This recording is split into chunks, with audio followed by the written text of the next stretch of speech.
साल 2025 खत्म होने वाला है, जिसके बाद भारत अब नए साल यानी 2026 में नई ऊंचाइयों को छूने के लिए तैयार है। चीन और अमेरिका के बीच बढ़ते तकनीकी टकराव और सेमीकंडक्टर आपूर्ति को हथियार बनाने की नीति ने पूरी दुनिया को सतर्क कर दिया। इसी चुनौती को अवसर में बदलते हुए भारत ने आत्मनिर्भरता का रास्ता चुना और सेमीकंडक्टर के स्वदेशी निर्माण की दिशा में निर्णायक कदम उठाए। इस पूरे साल साइंस और टेक्नोलॉजी के क्षेत्र में भारत ने कई मुकाम हासिल किए। स्मार्टफोन, कंप्यूटर, जहाज, कार, टीवी जैसी तमाम चीजों में इस्तेमाल होने वाली सबसे जरूरी चीज सेमीकंडक्टर का निर्माण भारत में हो रहा है। भारत में सेमीकंडक्टर का बाजार तेजी से बढ़ रहा है और सेमिकॉन इंडिया 2025 में इसकी झलक देखने को मिली। सितंबर 2025 में आयोजित इस कार्यक्रम में दुनिया भर की 350 से ज्यादा कंपनियों और पार्टिसिपेंट्स ने भाग लिया। आज तमाम बड़ी कंपनियां भारत में इसके लिए फैब्रिकेशन और टेस्टिंग यूनिट्स बना रही हैं। भारत का टारगेट है कि 2030 तक ग्लोबल सेमीकंडक्टर मार्केट में कम से कम 10 से 15% हिस्सेदारी हासिल की जाए।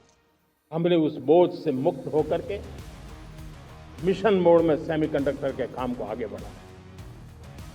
6 अलग अलग सेमीकंडक्टर के यूनिट्स जमीन पर उतर रहे हैं।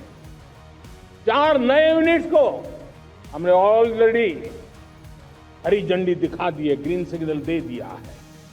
मोदी सरकार में 6 प्रोजेक्ट्स पहले से ही स्वीकृत हैं, जिसमें सेमीकंडक्टर चिप का निर्माण शुरू हो चुका है। इसके अलावा साल 2025 में 4 नए प्रोजेक्ट्स को भी मंजूरी मिली है, जिसके तहत ओडिशा, आंध्र प्रदेश और पंजाब में प्लांट्स लगाए जाएंगे और इसमें 4,594 करोड़ रुपए का निवेश किया जाएगा। इससे घरेलू चिप उत्पादन, पैकेजिंग और एडवांस मटेरियल को बढ़ावा मिलेगा, जिससे 2000 लोगों को नौकरी मिलेगी। साल 2025 में भारत ने ग्रीन एनर्जी में ऐतिहासिक उपलब्धि हासिल की।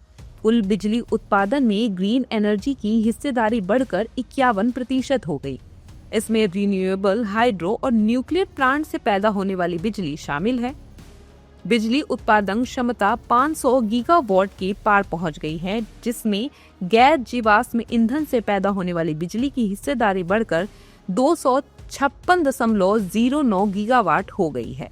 रिन्यूएबल एनर्जी सेगमेंट में सोलर पावर की हिस्सेदारी बढ़कर 127.33 गीगावाट और विंड पावर का योगदान बढ़कर 53.12 गीगावाट हो गया है। साल 2025 में भारत का स्मार्टफोन मार्केट शिपमेंट तेजी से बढ़ा। फोन मार्केट ने सालाना आधार पर 7% की वृद्धि दर्ज की। इसके अलावा प्रीमियम उत्पादों को बढ़ावा देने में एप्पल, वीवो और मोटोरोला की भूमिका अहम रही। 2025 की तीसरी तिमाही में वैल्यू को लेकर एप्पल 30% शेयर के साथ सबसे आगे रहा। इसके बाद 22% शेयर के साथ सैमसंग का स्थान रहा। भारत ने साल 2025 में आर्टिफिशियल इंटेलिजेंस यानी कि एआई की दुनिया में बड़ी छलांग लगाई। एआई को लेकर आई स्टैनफोर्ड यूनिवर्सिटी की रिपोर्ट ने बता दिया कि एआई के मामले में भारत तीसरे नंबर पर है। अमेरिका और चीन के बाद भारत में एआई क्षेत्र में तेजी से काम हो रहा है। भारत में इंसानों की मदद के बिना एआई के जरिए research, climate modelling, medical diagnosis, logistic, education जैसे कई काम किए जा रहे हैं। मोदी सरकार ने इंडिया एआई मिशन के लिए 10,000 करोड़ से ज्यादा के बजट का ऐलान किया था। भारत ने इसी साल पहली बार चलती ट्रेन से मिसाइल को लॉन्च किया। ये पहली बार था जब खास डिजाइन वाले रेल लॉन्चर से मिसाइल टेस्ट फायर की गई।